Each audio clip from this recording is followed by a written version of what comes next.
But you can use your programming skills to develop an application that modifies the times on the files any way you want. This is one of those anti-forensics techniques I talked about. If you go through and modify the times on the files, for instance, image files, for example, and you're going to take off from work for a 2-week break. So maybe an administrator thinks that something's going on with your system.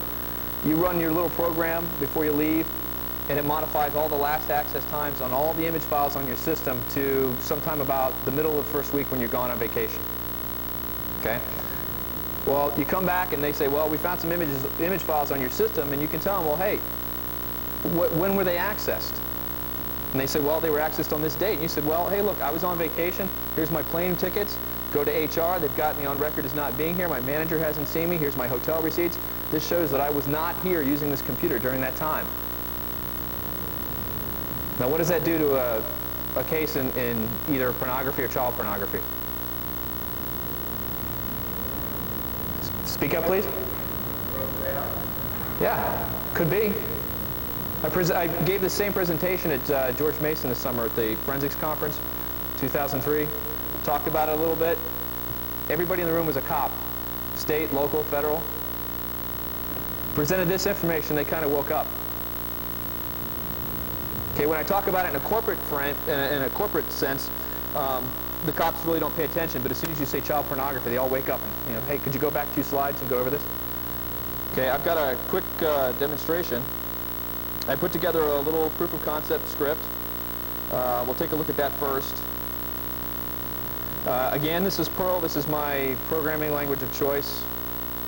But I use the Win32 API prototype module from Dave Roth. Installs via PPM into the active state distribution of Perl. Very easy. Dave provides it for free. That allows me to access kernel32.dll, grab create file, API functions, set file time, all that. Okay. So I have a file in the system. Let's take a look at the actual demonstration file itself. Okay, here we go.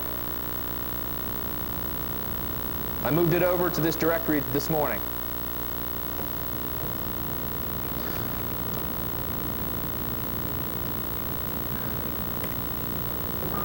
Okay, here we see the original times, creation time, that says 2001, last access time. My clock's still on East Coast time, that's why it's a little bit off. And we have the last write time. Well, I've hard-coded a date into the script. My creation time, last access time, last modification time, that's all been altered. Now I could run this again, go back and change the times on it, and say, let's say this script was last accessed in 1963. But what if the file was created? We had the file being created in the year 2007, and then it last being accessed in 1999. One file like that on a system is enough to create doubt, don't you think? Because how do we know that the rest of the files haven't also been altered? Just as a side note, when I talk to the forensics analysts and the police and whatnot on the topic of information that they find on systems, generally the response I'm getting is they don't suspect things like steganography unless they find a steganography tool. Okay? The same thing would be true for something like this. If they found a file in a system called touch.exe, they might be a little bit concerned and say, okay, well, we might have problems with file times on the system. But if the program was run from a CD that wasn't available when they executed a search warrant, they have nothing to base their suspicion on. Okay? Again, all that's required to do something like this on a system is write access to the file. That's it. And again, Microsoft makes the API very, very public, and it has its uses, but it also has malicious uses. Okay. File binding. Now this is something I first kind of noticed when BO came out. The file binding, using tools like Elite Wrap, Saran Wrap, Silk Rope, they allow us to bind several files together for execution. Elite Wrap is fairly easy to use. It works off of a script. It's fairly straightforward. You can tell, you can run one program, have it run other programs invisibly. I've worked with just little example files just to show other audiences how simple it is. I bind Notepad to Solitaire, and I run one, and they both open. It's fairly straightforward, fairly simple. Okay. Now, something like this is going to be a little bit difficult, not impossible, just a little bit difficult with Windows File Protection, especially if it's done with a protected file. Is everybody familiar with Windows File Protection? Who's not? Okay. Well, there are ways to shut it off. In fact, in November, At Stake released a nice little tool that supposedly shuts off Windows File Protection until the next time the system is rebooted. So, okay, OLE and COM. Now you might be wondering what this has got to do with file hiding, but just bear with me here. OLE or COM is referred to as structured storage, compound files, file system within a file. I found all these references on both Google and the Microsoft TechNet site. It's kind of an interesting little idea. Basically, there's a little utility out there called merge streams, and I'll run a demonstration here. But what merge streams will let us do is take a Word document that's got legitimate, corporate data or whatever, maybe innocuous information, and we bind a spreadsheet into it. The end result is the original file still has the original Word document's name to it, but if we change the extension to .xls, it gets opened in Excel, and the spreadsheet is opened. So we can hide one file within another. Okay? I'll run a quick little demonstration. Again, for the police, I think the standard for child pornography is 3 images. Am I correct on that? Does anybody know for sure? Okay. Anyway, if you take 3 images and you bind them into a Word document, you hide them in an Excel spreadsheet, you've got the 3 images. But by default, if you double-click on the Excel spreadsheet, it's just going to open up in Excel, and you're not going to see the Word document. Okay. So I'll run a quick demonstration here. I've got the utility called Merge Streams installed. Okay, here we go. On my system. It's actually called Glue. I go to my Black Hat directory, and I have, oops, take that back, I have a Word document, and I have an Excel spreadsheet in the same directory. Okay, now before I launch this, okay, we see that the blackhat.doc file is a certain size, about 56K. The spreadsheet is about 23K. So I'll switch back over and tell it to merge. Okay, merge complete. That's simple. Close that.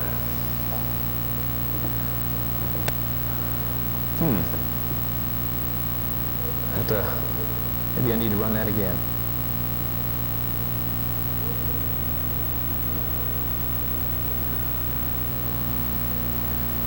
Isn't this the way it always seems to work? You do a demonstration just before the presentation, everything goes fine, you come in and you give it, and it just doesn't work. Open. Okay. Merge. Merge complete.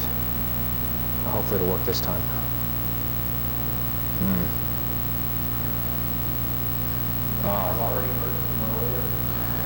No, I used it in a different directory on a different partition. So, I'll tell you what. Let's try this again. Maybe put them in a different directory this time.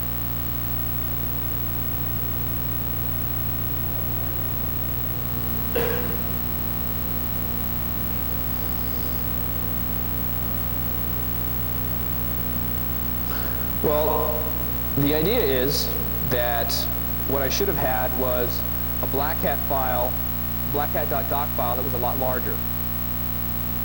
And if I ran, say, if I double-clicked on blackhat.doc, then it would open up in a Word document, and you'd see the original Word document. If I had opened it up in Excel, though, and changed the file extension to XLS and opened it in Excel, I'd see the Excel spreadsheet, which in this case was the schedule for GMU 2003. So what this tool effectively lets us do is hide a Excel spreadsheet inside a Word document, or if I change the extensions, vice versa. I provided an update to the presentation that actually has notes. It should be on the website, but the information for the merge streams utility is located at www.ntkernel.com. So if you want to try it yourself, again, I'm not really sure what happened with the demonstration. We'll just proceed. Just my luck, it'll work later this afternoon too. Another little piece of information about hiding files that most of you are probably familiar with, or hiding data within Word documents, involves metadata. This is information that's added by the program, by Word.exe or WinWord.exe automatically. There's built-in document properties that are added. There's just revision information that's maintained in the file itself. Now this revision information came out and bit Tony Blair in the ass last year. There's a website by computerbytesman.com that has all the basic. I see somebody smiling over here. You seem to be familiar with it. Basically, Tony Blair's government put together a Word document regarding information on intelligence information on the Iraq military, the Iraq infrastructure. When they released it in Word format, and you were able to go through and pull out the revision information out of the file. The gentleman who maintains the website has a utility called wd.exe. It's basically a Java utility that was compiled into an exe with an associated DLL that'll go through and pull out the revision log. Now, a lot of times this is not necessarily available. I've done some testing, some limited testing using Metadata Assistant and Perl scripts that I've written myself. A lot of times I won't be able to get the revision log using Metadata Assistant or the Word API available from Microsoft. However, this utility will find it in some cases. It's maintained in Unicode within the document.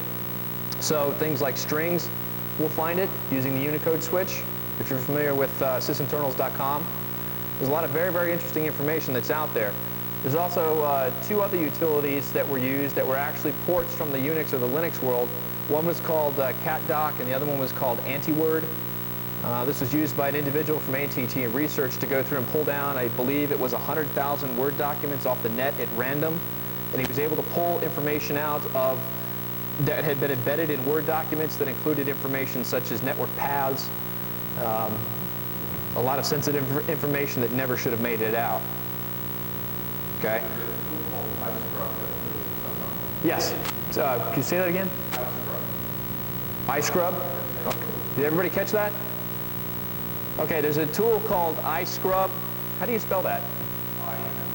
Okay. iScrub is in iScrub, not E-Y-E scrub or E-E-Y-E. Yeah. Okay, iScrub will, I'm told, get rid of all that information. The Microsoft site does provide a document listing how you can go through and have it removed, but you might want to scrub it, or better yet, save it into another format. Save it into a TXT format. The information is removed that way as well. Any questions? Yes? There's a tool called Metadata Assistant that will show you the information that's available for download. There's a demonstration version available. Okay. Anybody else? Okay. It's a little difficult for me to see out there because of the lights. So throw something, not heavy though. Oddly enough, there's a lot of information that can be pulled out. For instance, just for giggles at work a lot of times, you know, I will see some information on the server, or maybe somebody will pass a Word document that's a design document, and I can go through and tell who's edited it, for instance, by looking at the paths. You know, people will email it back and forth throughout the company. It'll, as an attachment, it'll be dropped into a certain directory and under My Documents for the user. You can walk through and see who's actually had access to that particular version of the file. It's kind of interesting. In the process of doing book reviews and whatnot, I've done the same thing to kind of find out where some of the Word documents had originated and come from. I've also seen where people have taken the reviewer's guide in a Word format and saved it as TXT because they don't want their personal information to get out. Kind of smart, or save it as a PDF. Okay, this is my favorite part of the presentation. NTFS alternate data streams. Is anybody in the room not familiar with alternate data streams? Okay, we got one over here. You guys from Microsoft, don't be afraid to raise your hands. God, what a rough crowd. Okay. NTFS alternate data streams. It's a nice little feature, shall we say, of the NTFS operating system. Going back and doing some research several years ago when I started taking a look at NTFS alternate data streams, I couldn't find any information, literally. Maybe some scant references at Microsoft, because Microsoft refers to it literally as alternative data streams, multiple data streams, and alternate data streams. They use the three variations. So sometimes it's a little difficult to find information. Basically, NTFS alternate data streams are part of the operating system because Microsoft wanted to support the Macintosh HFS file system, the hierarchical file system, within the operating system itself, not as part of the service that it provides, which you can uninstall. So the Macintosh HFS actually stores files using two forks, a data fork and a resource fork. Well, what alternate data streams lets us do is it lets us create files, launch files, all on the operating system without any of the inherent tools of the operating system or of the resource kit allowing us to view these files. Okay, now this is when I usually expect it to kind of get quiet. Again, you can create files on the system. You can launch those files, either executables or scripts. And the person using the operating system or using the system will not be able to see the file itself, either using Explorer, DIR, or any of the tools available on the resource kit. You actually have to go out to places like sysinternals, Foundstone, Frank Hines site, heysoft.de. You've got to go out to these sites to get the tools to be able to view these files. Now, I believe recently there have been some projects out there to add the capability to the context menu or to the shell in some way.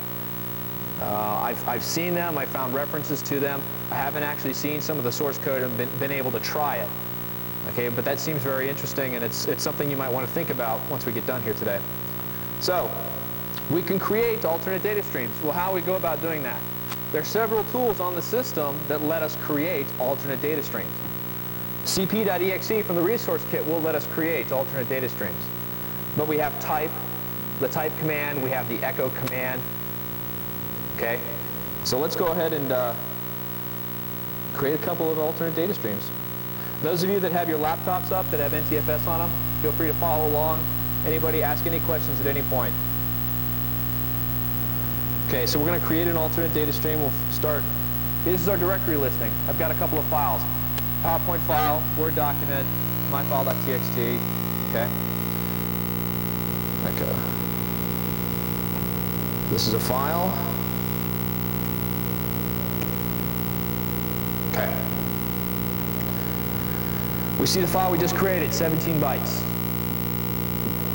Okay?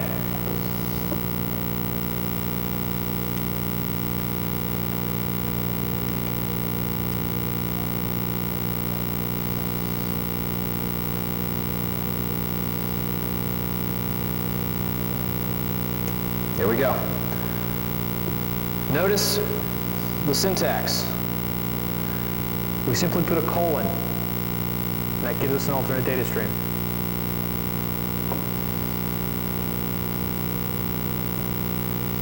I'll run the dir command again. I have no file listed by dir called ads.txt.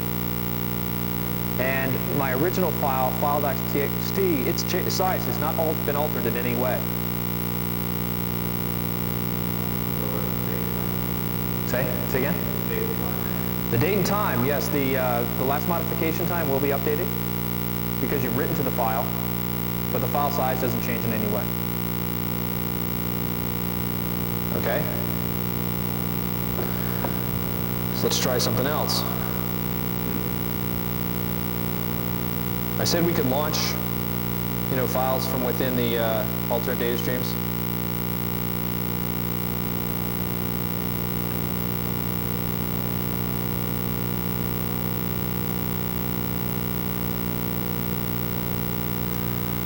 Okay, I ran the type command. If I didn't redirect the output to a file, what would happen? The contents of the file would appear on the screen, and just a bunch of gobbledygook would go by. My laptop would beep, sound like it's having fits. And so I redirected it to a file. Again, file.txt has not been changed in its size in any way. Okay, so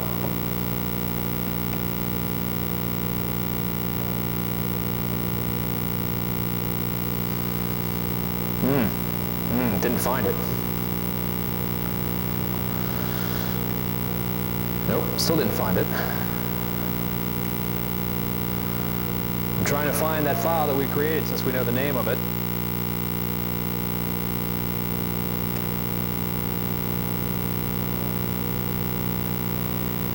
There we go. Wow. DIR doesn't find it, but Notepad does.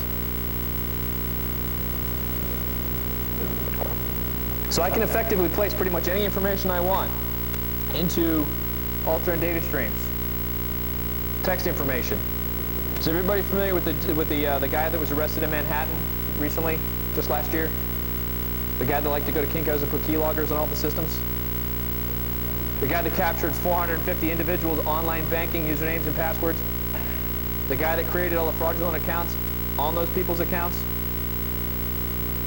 The guy that got caught because he got somebody's GoToMyPC account and broke into the guy's PC, used that PC to go to the guy's bank site and open other accounts all the time. The guy was just sitting there watching him, watching the mouse and everything move around on his screen. I'm not making this up. Go to cybercrime.gov and look at the press releases. It's there. It's pretty interesting information, but he could very well have just collected the information and hidden it in alternate data streams. Nobody would ever know it was on the system. So Notepad resave changes? It's a good question. I see you don't have a laptop. Usually the way I answer that is try and let me know. But let's give it a shot. Oh, sorry. The question was, will Notepad save changes to the file? Any bidders? Any bets? Pretty resounding. Okay. How about this? We'll make a change to this file. We'll do a save. Okay. There he goes. DIR doesn't recognize alternate data streams. Explorer doesn't recognize alternate data streams. Notepad does. Very interesting.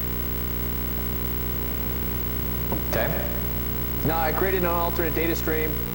Let's see. Let me do DIR colon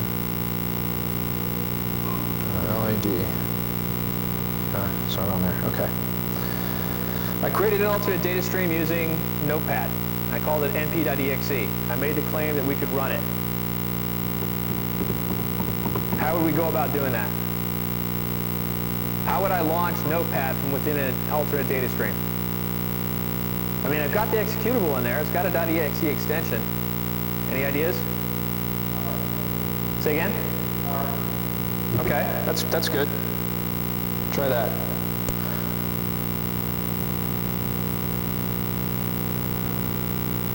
Huh.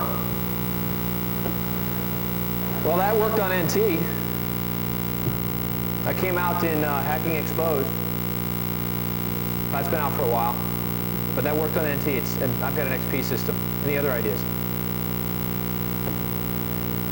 Say again? Command? How about this?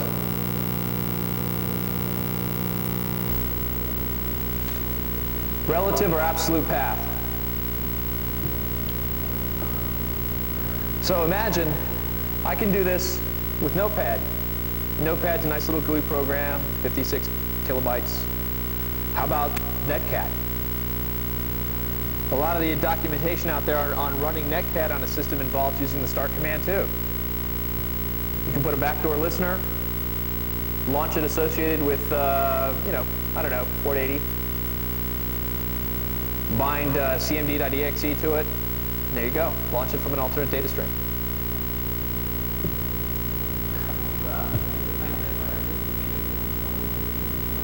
The question is, do antivirus software, does that scan alternate data streams? I'm told that Computer Associates does. Okay, I'm somewhat limited to the number of antivirus software that I have access to. I'm told that Computer Associates antivirus software does look in alternate data streams. I was at an ISS conference a little while ago, and I asked Trend Micro's representative, again, in Trend Micro's defense, it was a marketing representative, and I said, does your antivirus product handle alternate data streams? And the answer I got was, yes, we have modules for Exchange.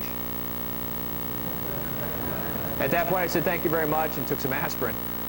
But again, it was a marketing individual. So if I can access things from the command prompt, I can, with alternate data streams, I can do so programmatically as well. All it takes to create an alternate data stream, literally, on the Create File API, you simply, if you want to open a file, launch it, or you want to create it, using the Create File API, all you have to do is add the colon. That's it. It gives you access. Again, tools like sfind from Foundstone, streams from sysinternals, lads.exe, lads.exe will all help you find alternate data streams. Crucial Security, based out of Chantilly, Virginia, has a graphical utility that will let you find alternate data streams.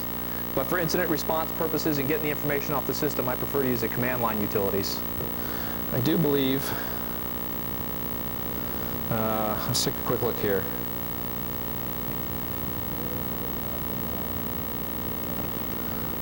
There it is. exe to d colon. There we go. Anybody unfamiliar with the dark place, the command prompt? The reason I ask is I've taught some incident response courses with Windows 2000, and I can't believe how difficult it is to get some people to open up a command prompt. They're just completely unfamiliar with it, how to move around in the command prompt. I'm going to run, this is the lads utility from Frank Hein. Very useful. It's freeware. I'm using version 3.10. This lets me see the alternate data streams associated with my current directory. There's several command line switches you can use to recursively search directories and whatnot. However, the output's command line. It's very easy to parse using scripting tools, redirect it to a file, parse it out, get the pertinent information, provides the complete path to the alternate data stream. Okay. Now, I'm sure the question on all your minds right now is, what does this look like in Task Manager? Is anybody thinking that? Is everybody trying desperately to stay awake? Say again? If you were to search for the text, would it find it in the ADS? If you were to search, the question is, if you were to search for the text, would it find it in the ADS? Again, anybody want to place bets on that?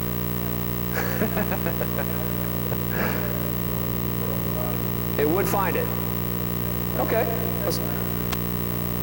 Okay, well, let's give it a shot. What do you want to use? Anybody else got a laptop?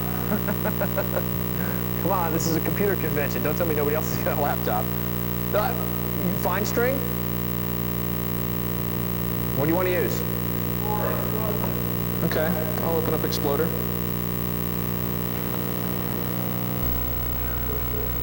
I'm going to leave this open because there's something I want to show you with the processes. Please excuse the America Online icon. Okay. There's my directory. Oops. Okay. There's all the utilities. What now?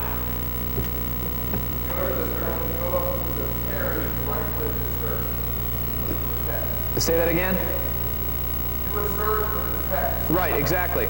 Walk me through what you want me to do. We're going to do it your way. Go up one direction to the parent. Gotcha. Right click, find, or search.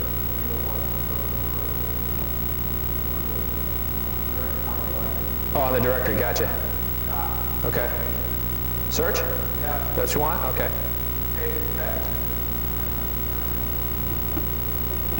You just want to search for a data stream? We'll search for the text within the data stream created. Oh, sorry. Sorry. You're right. Is that good? I can't see my trust. I'm just going to use 3 words. Another alternate data. Does that sound good? Okay. Okay. We'll just reduce it to 1 word then.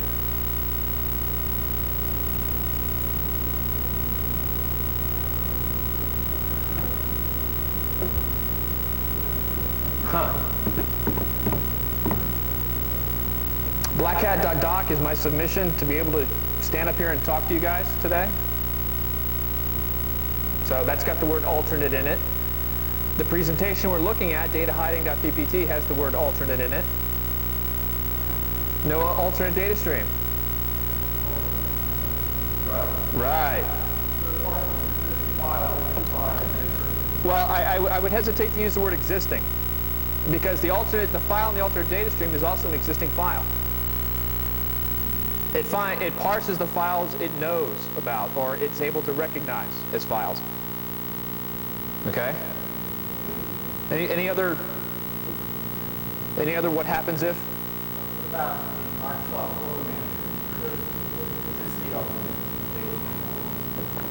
the Microsoft Quota Manager? The Microsoft Quota Manager. To be honest, I'm not sure, but if you create multiple alternate data streams, it does show up as a change in the available drive space. So if you were to create a little utility that did nothing but copy a 300 kilobyte DLL into multiple alternate data streams, then you would progressively see a drop in available drive space.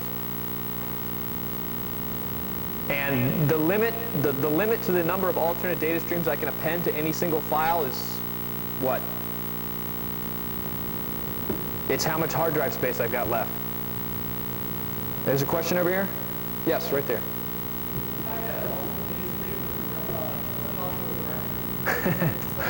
Okay, yeah, you're jumping a little bit ahead. We'll get to that. That's got to. Can you nest them with another ADS? I haven't been able to do it yet, but then I might have just been trying the wrong things. And by that I assume you mean multiple colons in the file name. I haven't been able to get that to work, but I have been able to add just an arbitrary number of alternate data streams to any single file. As we've done in the demonstration, we've already got 2 alternate data streams associated with the same file. And we can do 200, 2,000, and again, it's based on drive space.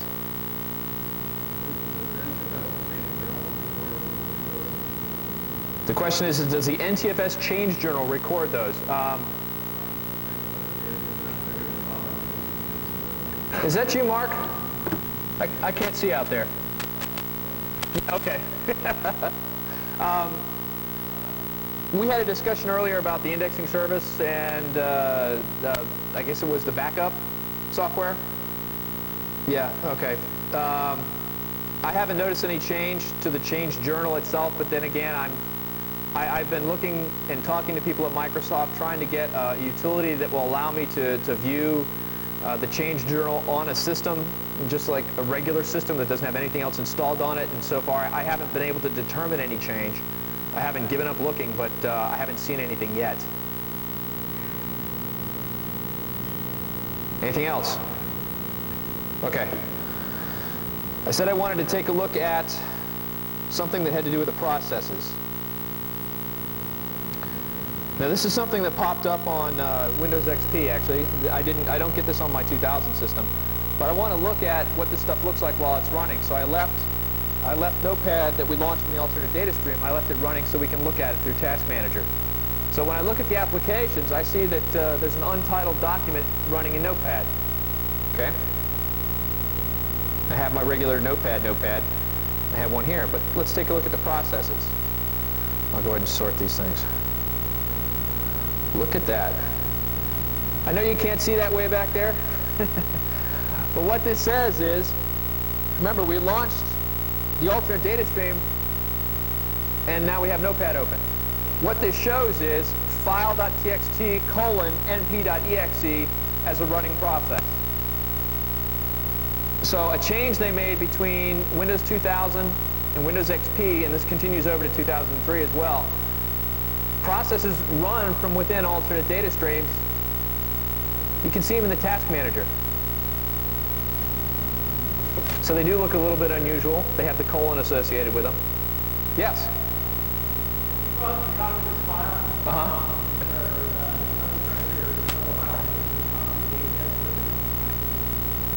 Well, let's think about that for a minute. The question is, if I copy this file to another directory, is that the question?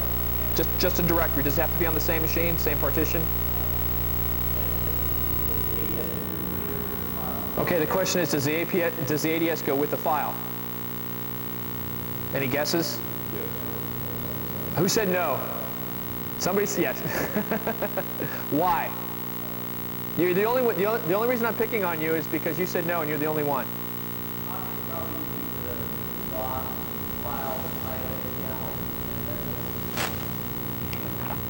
I heard a probably in there.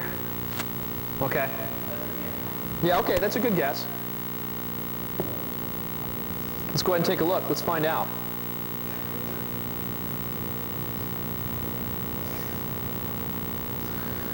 Okay. In my black hat directory here.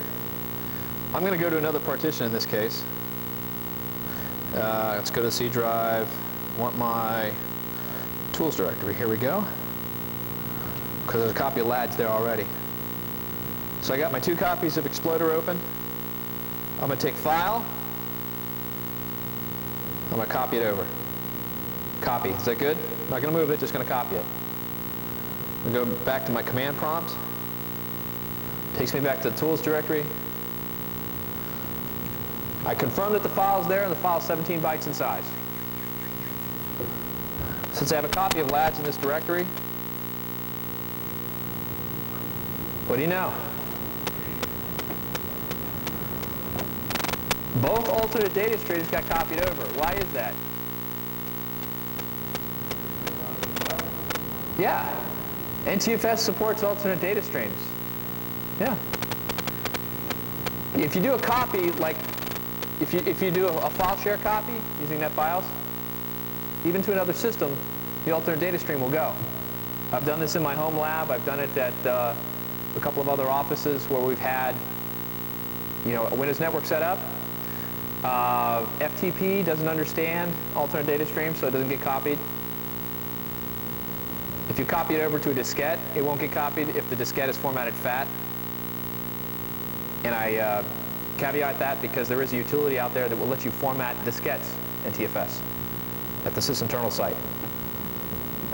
So this leads us to, this jumps us ahead a little bit, but this also tells us how we can get rid of alternate data streams. Question, comment? Is it the same if you use copy or excopy then? If you use what now? Use copy or excopy as opposed to... Okay, let's give it a shot with copy. Actually, let me go back there and get rid of that. Yeah.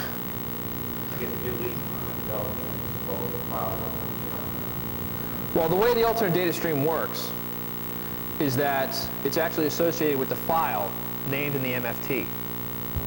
Okay, so if you delete the file named in the MFT, in this case file.txt, all the other information associated with it goes away as well. Okay, so I've just deleted file.txt from the tools directory. If I run LADS again, okay, I have no alternate data streams. So I've confirmed I've gotten rid of it. So let's try, you want to try copy, right? Okay.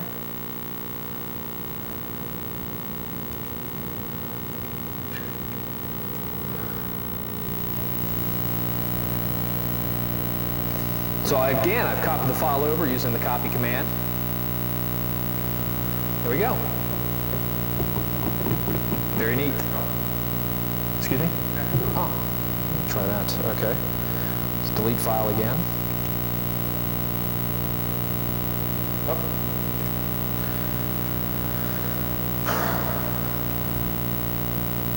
Any special switches you want to use? No. Okay.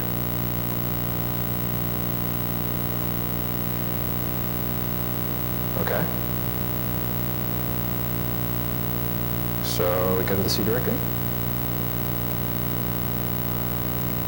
Okay, we've got file back. Oops. There we go. Copy and Xcopy both work. Now this is simply crossing partitions. Okay, but if you're on a Windows network and you've got the file sharing going on, to work the same way?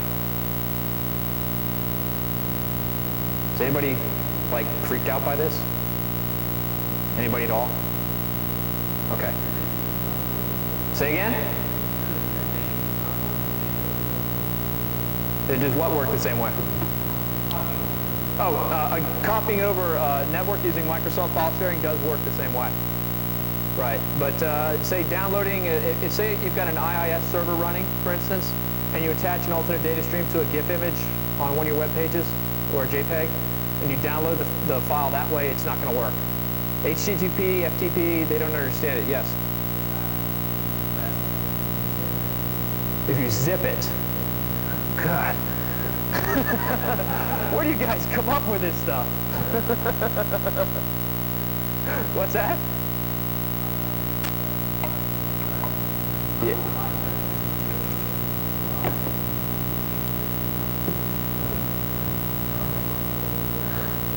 Okay, I'm gonna entertain the little zip suggestion here, but yes.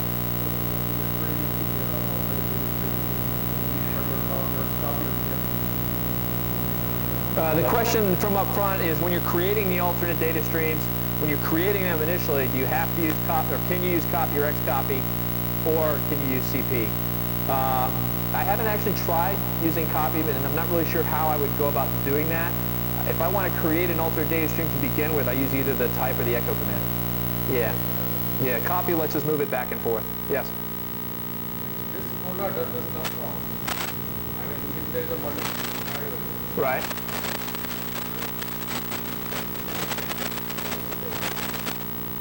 Which disk quota does this come from? I haven't noticed really any difference in a corporate environment where most users have a home drive up on a file server someplace. I'm able to create them on my, as long as it's NTFS, I'm able to create them, copy them up to the file system.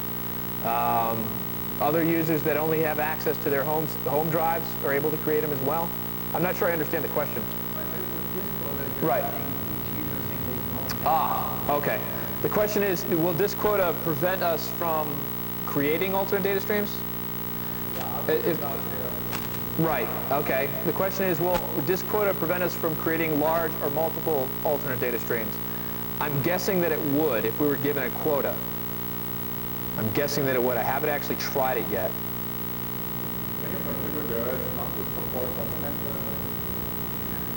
Good question. Why don't you turn to the guy at Microsoft and ask him? Well, you're asking me? The question is, can you configure the operating system to not support alternate data streams? Yeah, you can. Format it fat. I'm sorry, that's it. You know, when I started looking at this, you know, and looking at going just solely on the Microsoft information, they said, well, what I understood was, we want to support HFS. Okay. And they did it through the operating system, through the file system, rather than going through the service. So, yes?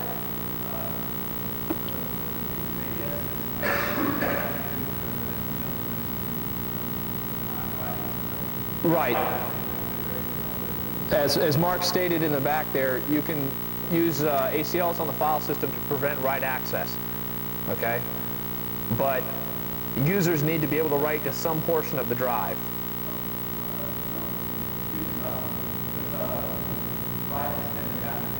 Okay. Really? Okay. Right.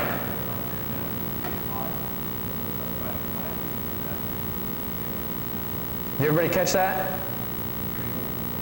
Basically what Mark's saying is using the ACLs on the system. Am I correct, Mark? That's in a nutshell? Right. Right. Okay. That's good. That's good to know. So it's not so much configuring the operating system per se, but it's the access control lists, modifying the access control lists on the system itself. And that extends to other areas of the presentation as well, you know, with regards to data hiding, installing software, things like that. You know, if you don't give users the ability to write to the run key, then some of the spyware and the malware that gets on the systems isn't active. That just goes back to basic, well, maybe not basic, but system administration. Okay, any questions? Yes, I can see a hand up. You mentioned that that is responsible for NTFS. What about CTFS for operating? Just NTFS. Yes? One additional thing, if you type file.text $12 data, you'll get the primary screen. Okay, let's try that. Some interesting side effects if you're validating data based on the file extension. There have been vulnerabilities before where you can get access to source code and server. Right. Requesting that.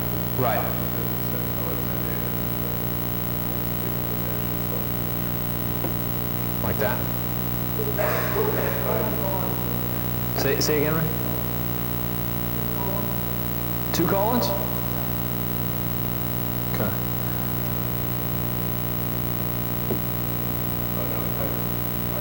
Oh. Ah, gotcha.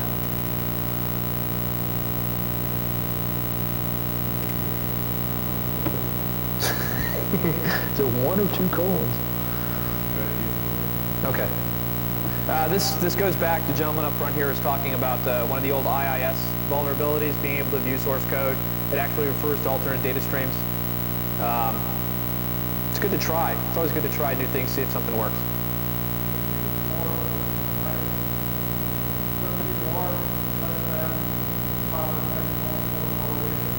Okay, more, less than, like that? With 1 more colon? You got your laptop up? Okay. There you go. I've got, that's the contents of the primary stream though. Right. Okay. Well, lads, here we go. We've got these alternate data streams on our system. We talked about getting rid of these alternate data streams by moving them over to another file system. What if I'm running an all Microsoft shop and I don't necessarily have a file system that's big enough for me to move it over to, even in a diskette? How about this?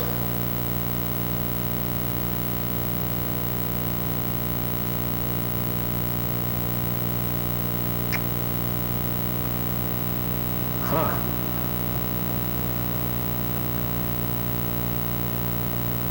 Try this one. Oops, didn't take that either. That's because it doesn't find it. How about this? Remember, this is how we created the original alternate data stream? First one we created? Cannot access the file because it's being used by another process. Okay, now we're getting somewhere. Close that process. Get rid of that process just to be sure.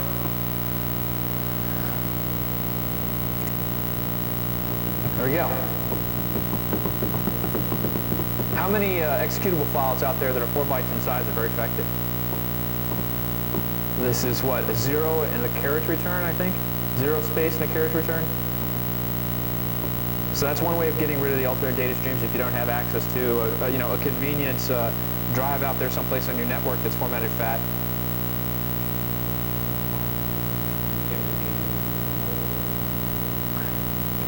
Okay, the question up here is, can you not just delete the alternate data stream? Well, we really don't have access to it using tools like delete. We can delete the file, okay, the main file, but what if it's interesting little side effect that leads us into is if you do a search on alternate data streams at the Microsoft site and include Windows file protection, you're going to get a knowledge base article that says that the files protected with Windows file protection, you can add an alternate data stream to it and Windows file protection won't even notice because it's concerned with the primary stream. So what does that mean? If we have Windows file protection running and we, cmd.exe is a good example. It's a protected file on XP. If I add an alternate data stream to that file, how am I going to get rid of the alternate data stream? So what? And then what happens? Right. File protection restores it. File protection restores it. It's not the original cmd.exe. Alternate data stream is gone. But Windows File Protection does not prevent somebody from creating an alternate data stream associated with those files. Yes?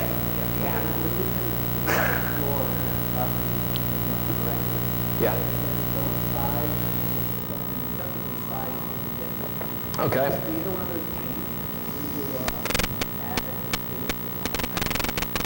Okay, the question up here is, does the properties, do the size properties change? Is that correct?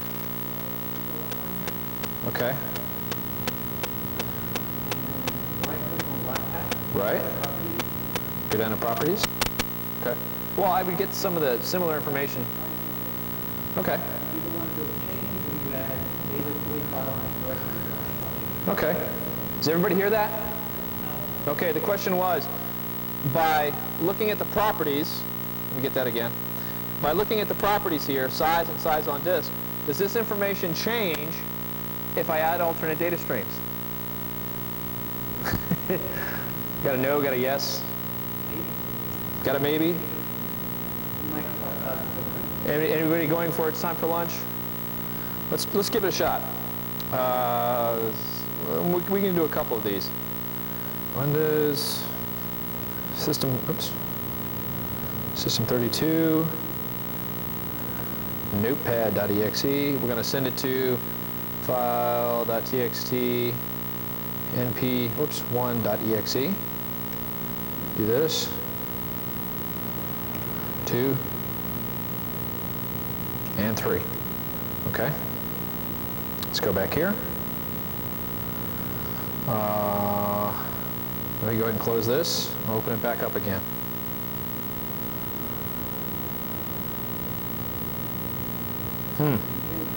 Haven't noticed any change there. Okay, well, let's do this. Let's try this. LADs.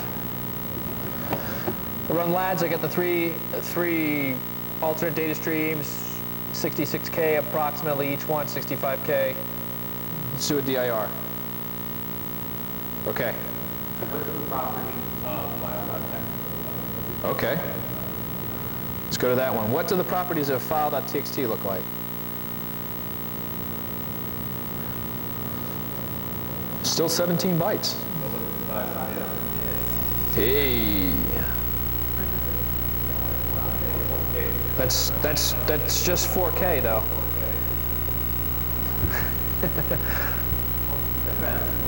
Say again? Advanced? Yeah. So it looks like pretty much the easiest way to find these things is to just go out to Frank Hines' site, grab a copy of LADS, and run it. It's in a nutshell. Yes? Can you create? Yes.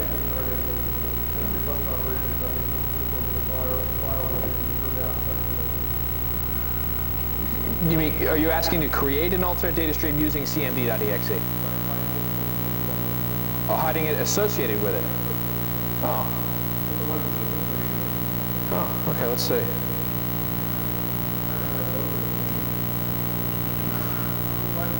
Oh, yeah, I'm just going to walk through. The question was, can you create an alternate data stream associated with cmd.exe? You should be able to. Okay. How do we want to do this? Type.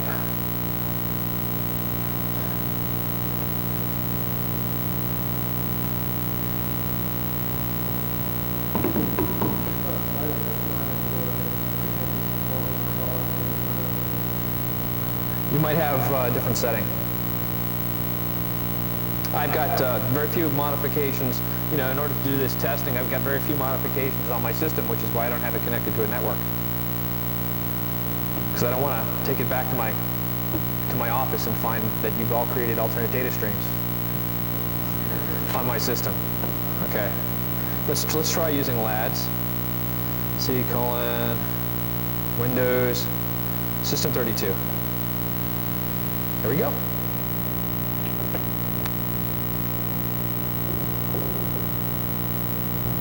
So I was able to add it, and again, as we talked about with the gentleman right here, if I want to get rid of that alternate data stream, I simply delete cmd.exe, Windows File Protection will go ahead and replace it for me. I'm good to go. Okay, any other questions, comments at this point? I'm running as the admin. If the regular user has write access to that file, yes. But as Mark mentioned, if you block the user from having write, I think it was extended attributes, right? Okay. If you block that capability, you won't be able to add alternate data streams. Okay. Let's move through the presentation a little bit. It's getting close to the end here. Executing alternate data streams using the start command. There's several methods with NTFS 5 that also work. For instance, I'll just talk about this quickly. I mentioned running scripts from alternate data streams. For instance, interpreted languages like Perl don't care. You know, you give it a file name, it's got a colon in it, so what? But Perl doesn't come installed by default on Windows systems. What does? Windows scripting host. You create a, say, create a little Visual Basic script that runs, say, a message box, for instance. See, maybe we can do that real quick. Maybe this won't be too bad. D, echo, message box, welcome to Black Hat, and call it bh.vbs. Okay.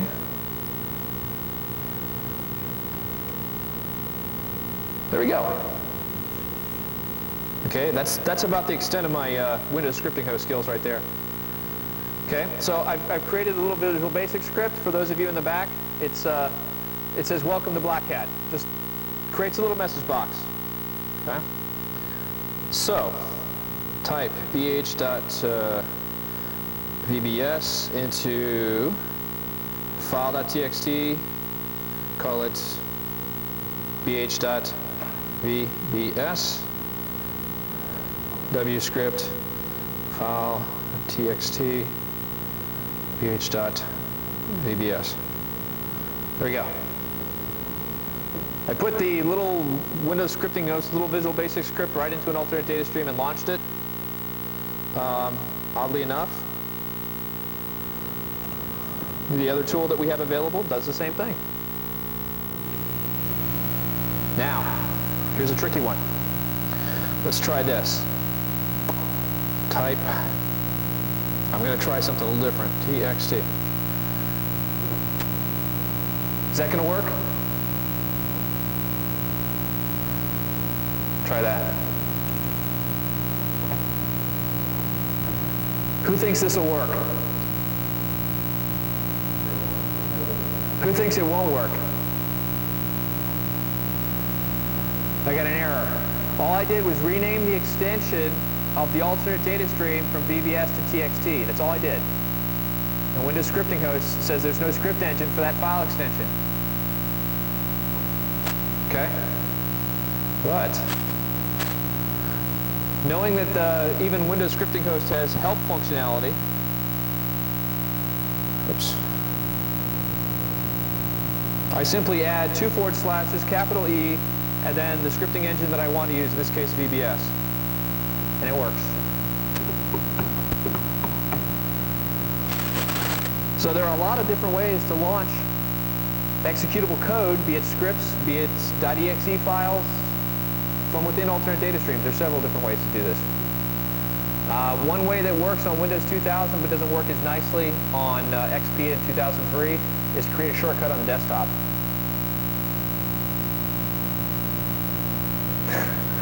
It works. Okay, let's keep going with the presentation here. Okay, page down. Okay, talk about detecting alternate data streams. lads.exe is my favorite personally, but Foundstone has sfind.